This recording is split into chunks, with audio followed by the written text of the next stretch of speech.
What's up, Team Gang friends? Vin Lamant here. It is 12 noon on the 7th, April 7th. The world is in lockdown. The lockdown economy has begun.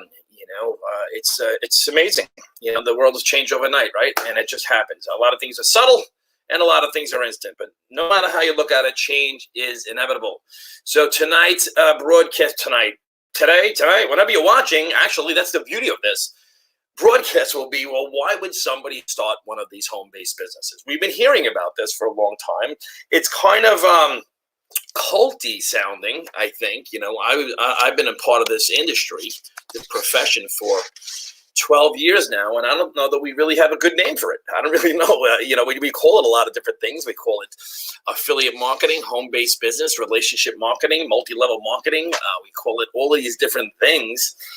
And online franchising, it's, what it is? It really is just, in fact, it's a dynamic thing. This is an industry that's been around for, I think, before the industrial age, actually. I mean, it's peer-to-peer. It's business to business, person to person. And I want to say what's up to the folks, by the way. And, I want to come back to everybody. If you want to throw some stuff in the comments, I'll give you the shout out and throw you up there on the screen, right? Let me know where you're chiming in from. A lot of reasons why I ask people where they're chiming in from, tuning in from live or replay is because I put it up there on the screen. It kind of illustrates how the world has changed. So, it's a profession that's really changed the world. And what's happened now is that even in the last 12 years, like when I got started in this space, there was no online marketing. There was no online business. So network marketing, peer-to-peer marketing, peer-to-peer business has always changed. It's something that's dynamic. It shifts, it changes. And I think a lot of people object or reject to these type of things because they think about the how-to. They're always apprehensive about, how do I do this? I think I know how to do it, and I don't want to do that. What network marketers do to me, I don't want to do that to someone else. And by the way, I want to say hello to the folks on Facebook and on YouTube. We are live in multiple locations right now, so we're just beaming it out all over there. Again, why these things work. So some old methods that everything works, just so you know, things do work. Television ads work. They just don't work that well anymore. They used to work really well because you were stuck. If you want to sit and watch, Fonzie jump over the 13 garbage pails, you're stuck. You're watching it. You're sitting there. And if you miss it, you missed it. And that's it. So it's a dynamic industry, and it's always changing. Years ago, it used to be something like door to door. I remember there was a gentleman that was, came into our living room. He knocked on our door, and he sold my parents encyclopedias. And it's funny. That's how I got a lot of information at the time. I was looking at the Atlas of the World. I was really into it. But that being said, that door to door was a method of sales and marketing. Was door to door. When I got started, there was a thing called home parties, and people would do these home parties. You invite your friends over to your house. You've got to clean it up, and you've got to invite people over. They try products. They take a look at the business. You kind of get together, and you collect decisions. Are you interested in the product? Are you interested in the business? Are you interested in both? Are you a 1, 2, or 3? So that's a method on how these things were done. And over the years, there's been print. Print ads. There's audio cassettes actually before my time, and I was part of the CDs, the CDs, we'd give out a CD, give out an audio cassette. And there's people in the past that made millions of dollars handing out audio cassettes at gas stations and stuff. Like, listen to this audio cassette. If it's something that while you're driving, and if it's something you're interested in, my phone number is on it, and, give me a call, and I'll give you some more answers. And that worked. It worked. I mean, because things always change. And so then there were expos. And I've never done the expos where people get a booth and an expo and they do these things and they sell stuff. And there's on other part of this training series, I'll do other ones, the difference between direct selling and network marketing and affiliate marketing. There's a difference, and those that are involved know the differences. So there was the expos, there's the fax machines, that's just speedy, isn't it? Fax machines. I remember a guy gave me a VHS tape, a VHS tape, put it in, watch that, and let me know what you think. And it was this telecom company, and I didn't watch it. Then there was a Success magazine, and inside was a DVD. So here's Success magazine. Here's a DVD. Take a look at that if you like the products. If you like and that's just basically it's getting products and services in front of other people. And it's really what it's been. There's been the YouTube, the Facebook, like we do now, and animations. So it's an industry that's really dynamic, and it's always changed, and it will continue to change. It's in fact, it's this thing that it just shifts. And if the internet went down, just so we know, like the whole thing went down, entrepreneurs and network marketers would just shift. They would shift and do what works. You do what works at the time that works. And I think one of the things that makes it challenging for people to actually see what the model is all about or anything else is not the concept of it. It may not be the model. They never get far enough to actually see the business model because they're so annoyed with people that are attacking them and saying, you got to see this, and there's a reason why people get like that. And I had gotten like that years ago, and it's something that you've got to overcome. And so there's a quick thing I want to show you for today and show you like really why, because the thing is, why do people do this? Now a lot of times people do it for the wrong reasons. They try a product, they love it, they says, I've got to tell everybody about it, and that's something. It's valid. You would do that because if you like a good restaurant, if you like anything else, I can put a text out to my neighbors and ask them where to get anything, and I'll on a text thread, and I'll get the answers. What do you use for your lawn for this? Where'd you get those flowers for that? Whatever it may be. What's a good place to get Chinese takeout? Whatever it may be, I'll instantly get it. I was on, just to illustrate that, I had visited up in Staten Island last year, and I wanted sushi. And so I went on a Staten Island page, a Facebook page. I went on the page and I said, where can I get good sushi? And I had I'm not even kidding you, 100 different comments. People were diving over themselves to give their 2 cents in. And it started a whole conversation. People were saying, well, this place is great. Well, I think this place is great. I like this here. And it started a conversation about services, products and services. And that's basically network marketing and affiliate marketing, direct selling, and home-based businesses and mobile-based businesses really are just that.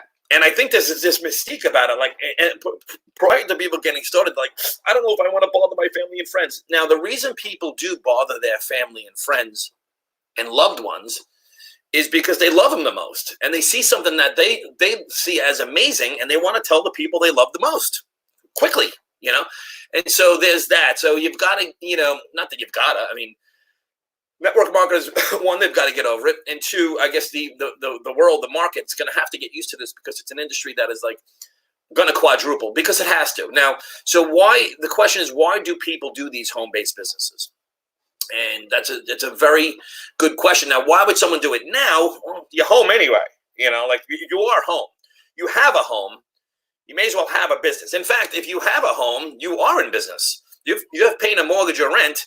You're in business. You're transacting with people. If you are getting, if you have an electric bill or a phone bill or a gas bill, you're transacting. You're just not profiting from it. You have no residual income coming from the home, but we have residual, expenses leaving the home. So to me, I saw that as I don't think I like this. Prior to getting into network marketing and home-based business, mobile business, is that, see, I don't even know the name of it. I think we need a new name. It's peer-to-peer. It is what it is. It's actually, and I'm going to show you this, it's assets. It's the difference between assets and liabilities. Earned income, passive income. They don't teach it in school because school teachers have earned income. They're W-2, so they wouldn't know, and it's not part of that curriculum. Did I say that word right? Curriculum? I can't say that 3 times. I'll struggle with it. Do not ask me to spell that. T-H-A-T. All right, so let me get into it. So, and real quick, I got in for the circles. I saw the circles. I saw, this is you, and you find 2 people, all right? Now you have tripled your business. I'm like, that sounds good. And then those people tell 2, and now you have 6. And everyone tells 2, and now you have 18. And now you have 36, and now you have 50, 100, 200, 400, 800, 1,000, 2,000, 4,000, 8,000. I says, oh my God, this looks fantastic. I want to do this, right? Because we were struggling. I had a very good job. New York City Fire Department. Excellent job. Love the job. I had a very good business as well in the mortgage business. So I had a business and a job. So we had everything great, but we had these things that had filled up the squares that were really pissing me off and stressing me out. And this is a conversation. I know it's taboo, but I figured, listen, what are you doing anyway? You can go watch the news or you can change a channel, all right? But this might be something that could be potentially interesting to you, and it applies to everyone. Now, when I discuss this, I speak in terms of what's familiar, okay? Because certain things are familiar and certain things are foreign. Like when I had gotten started in networking, it was foreign to me, and I was trying to get my point across about products and a business model that was foreign to people. And right away, when something's foreign, well, what is that? Get away. You're a lunatic. And I was. But I was that crazy for my family, and that's why I'll do whatever it effing takes to free them up, no matter what. So when you kind of tie it to something you love so much, that's when you become unstoppable, and that's when you can really create incredible success. I almost said incredible sex. That's good, too. Should I put a little rating on this? What? All right, so let's go ahead. I'm going to show you a couple things. So I got in for the circles, but I stayed in for the squares, and I'm going to show you what I mean.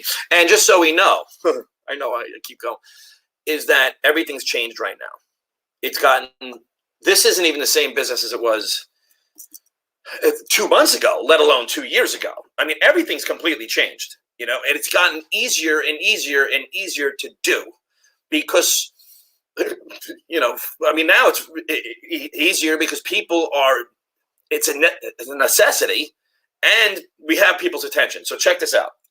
So I'm going to go ahead and I'm going to share with you. Well, shoot, I dropped it. Let's go like this. I dropped what I was going to bring on, and now I'm going to bring it back on.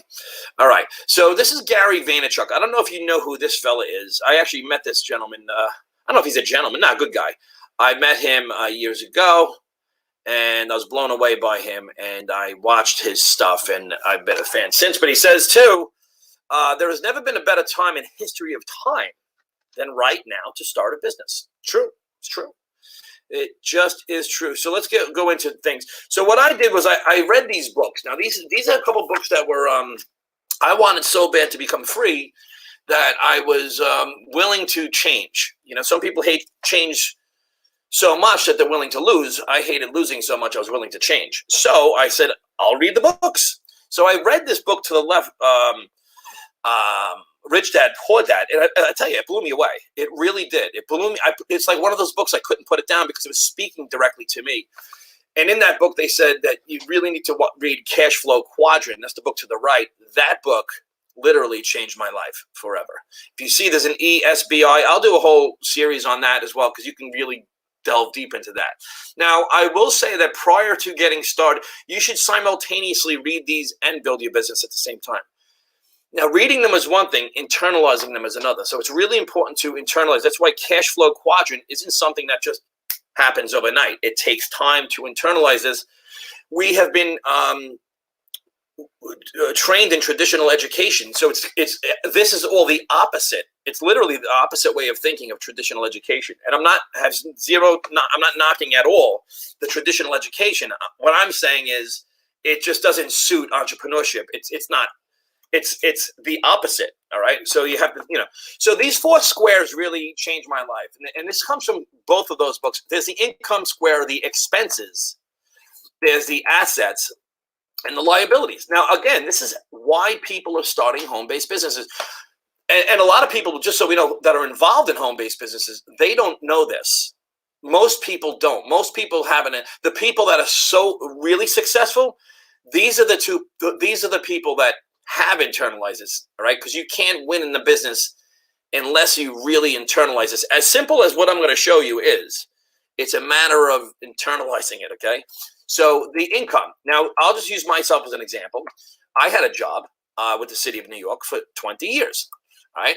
We got married and we had babies, and I went and I started a business in the mortgage business. Now, a job it's all good. This is but just so I want to make sure that I tell my kids, go to school, get good grades, get a safe, secure job with a pension and benefits. I tell them that because it's a great idea. But in the world we live in now, because we have a cell phone in our pocket, it might be good to have it as an asset. All right. So these are the two things. Okay. So there's the job and then there's the business. Okay. And I had both. All right. Now, the number one expense for W-2 employees are taxes, right? I mean, when I was a New York City cop and a firefighter, we used to look at how much we got paid. And then if I did too much overtime, the amount I was taxed that was taken out was greater than the amount I took home, right? Which you take home pay, that term, right? And then there's the 401k, which I had a 457 and a 401k. It's called deferred compensation. People put money into these things before they're taxed. And you know, I'm not a financial advisor. I'm not going to say it's a good or bad thing. Seek out someone else for that, right? So what a lot of people do is they then get these things called liabilities, all right? They get a mortgage, they get car payments, they get credit cards, and they get student loans, all right? The reason they're called liabilities is because if they run your credit, they show up, you're liable to these things. Again, this is why are people starting home-based businesses, all right? Why? So they have these things called liabilities. Now, with the home comes these other things, and these are familiar to most people. There's electric and gas, there's cable, internet, transportation and gas. You got food. I got the animals in the next room right now. They're all eating. I'm going to be eating food with my family in a minute. All right. My kids, I don't know about yours, that's wonderful. They're wonderful, but they eat half of everything in the house and they throw out the other half. Isn't that fun? Isn't that nice? So we have food. Then you have clothing. And, you know, my kids grow out of sneakers. You ever buy a $200 pair of sneakers or a $100 pair of sneakers and whoops, they grew out of them.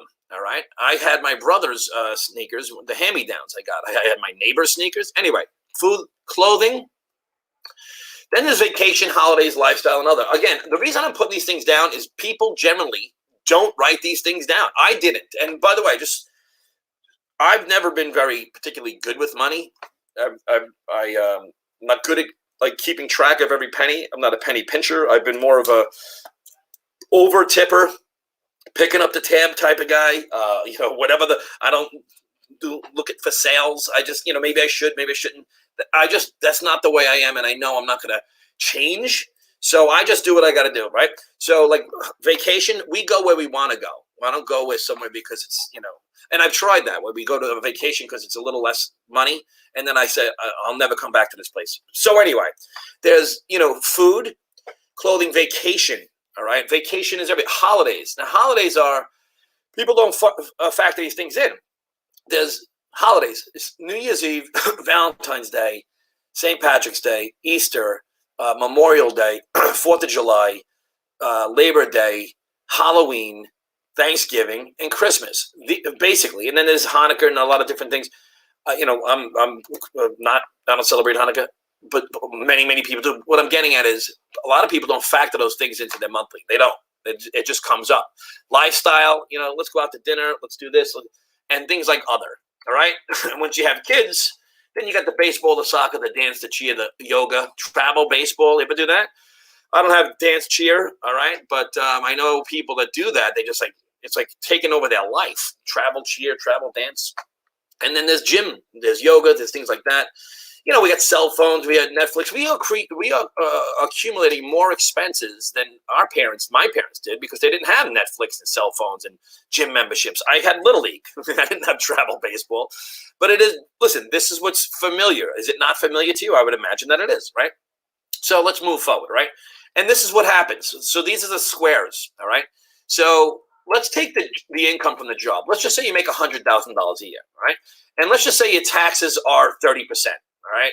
They could be 20%, whatever, and you're putting into your deferred comp about $10,000 a year. These are just numbers. It could be less, it could be more, it could be, all right? I just want to kind of see, again, the question is, why are people starting home-based businesses? Like, why are they doing it? Not like, hey, look at this product, it's amazing, or you want to be rich? No, stupidity, all right? I'm talking about this, all right? This is reality, all right? So expenses. So what this does is it basically takes your take-home income down to $60,000. So let's just say you're taking home 60 grand. I know we get stuff back on the taxes. It's all good. I get it. I always claim zero as a employee. I always did, and then I got some back at the end of the year. All right, but so what that means is you're taking home basically $5,000 a month. That's $5,000 a month. What happens next is the nut happens. All right. So let's just say your mortgage is 1,500. Let's just say you wish your mortgage was 1,500, but let's just throw some numbers out there, right?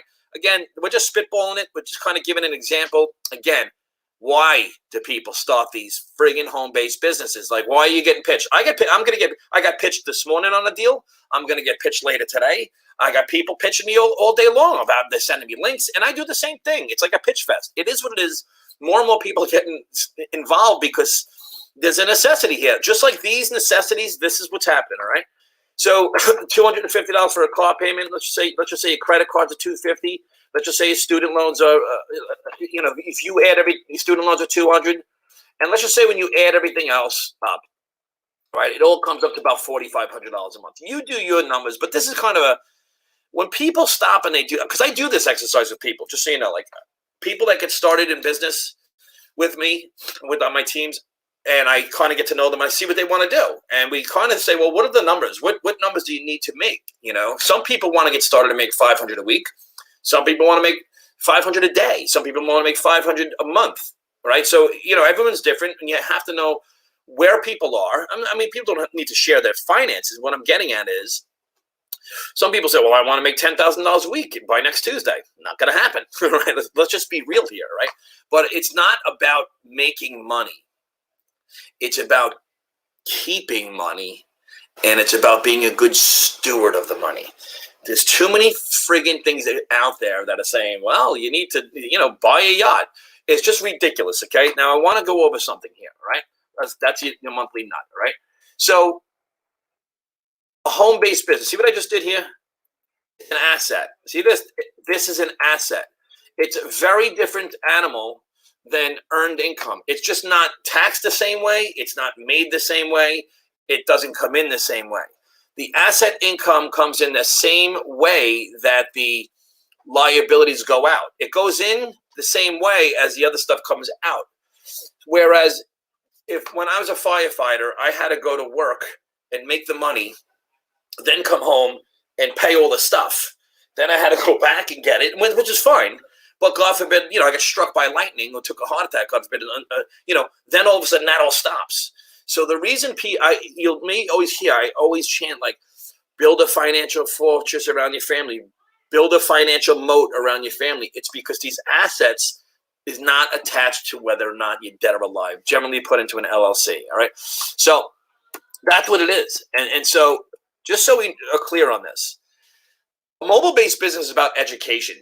I speak to people about this, and they think, well, what do I have to do? It's not about what you have to do or how it's about the numbers. It's about what it is you're looking for, and it's really about education. It's about learning something. And let me tell you, this applies to the world we live in right now, like big time. It was, just about I think it was about 5 years ago. They were saying like 85% of all consumption of products and services is online.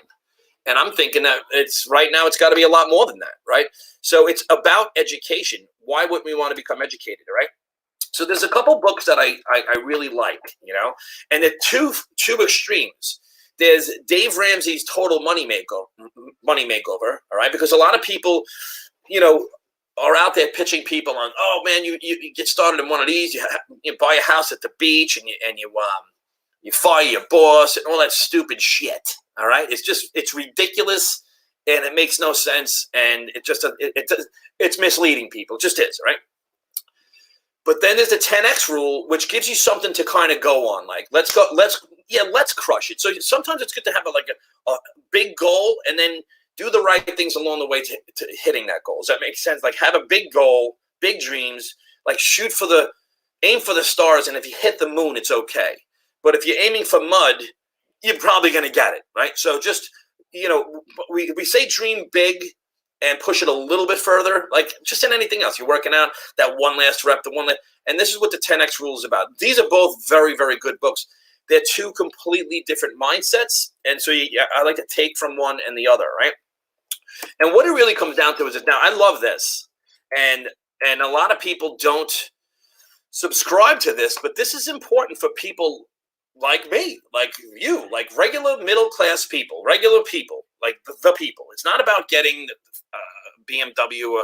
It's not about that shit. It's about what to do when you make your first $1,000. This keeps people on track. Because let me tell you, when everything is good financially, everything around the house seems to work better. The relationship with the wife's better. Everything, the grass on your feet, under your feet, just feels a little better, right?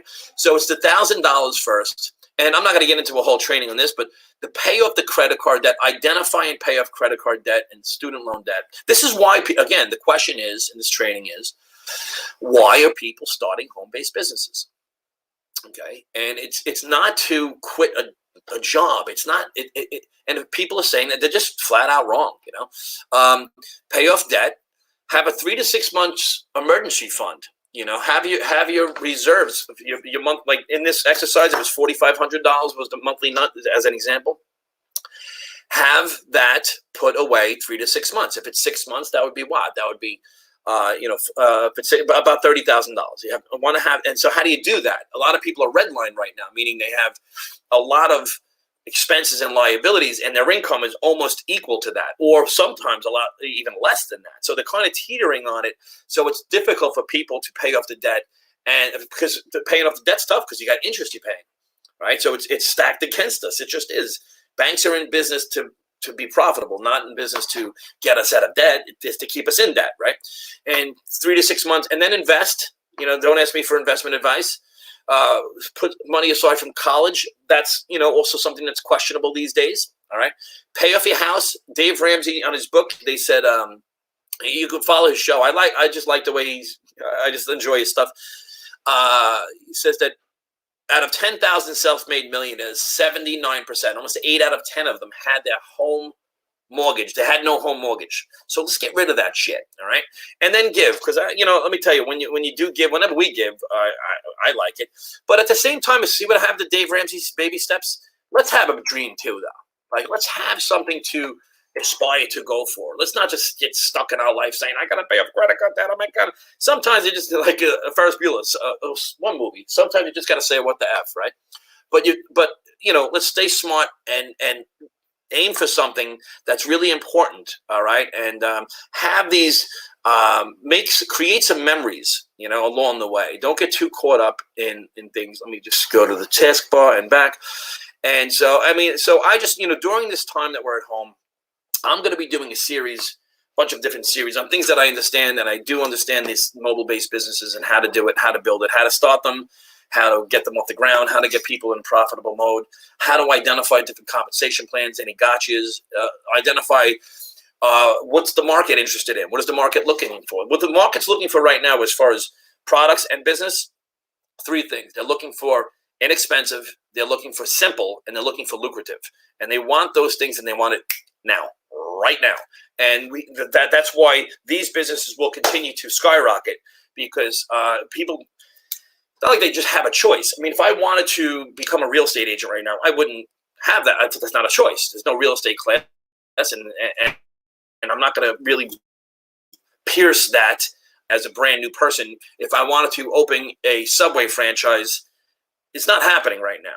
I personally would never do that right now, because who the hell? Look, no one's going there anyway.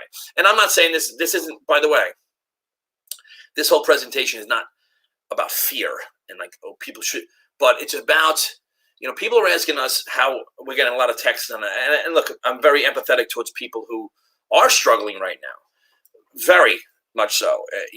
And the world's changed, and I want to see it better. But yeah, well, what's great? I like that Anthony put this question up, because I was going to say something about this. So Anthony asked me, by the way, nice hairdo the other day. In fact, on your profile pic, why don't you get rid of that profile picture? No one wants to look at that. No, I'm only kidding. He's a Marine who served our country, and I appreciate your. So what are your thoughts about Grant Cardone feeling Dave Ramsey is wrong about having zero debt? I love that you said I don't agree with Grant Cardone on that, because when he speaks to real estate investors and people. Real estate investing is a challenge. It's not easy. And, I like following his stuff, because it's like, he wants you to put money in reserves and understanding how to set your financial goals. It's really great stuff. How to aim for 10 million instead of $1 million. But with that being said, I personally, especially being a family guy, I think it's good to get yourself debt free and safe. Getting yourself into this is why, like I said, home based business is education. Before people get into real estate investing or investing, they need to become educated first. And for people that follow him that start spewing and saying, "No, you should have," because look, having zero, if you have mortgage debt on your home, it's bad debt. It's not good debt because it's not creating assets anyway. It's liability. It's not in the asset column.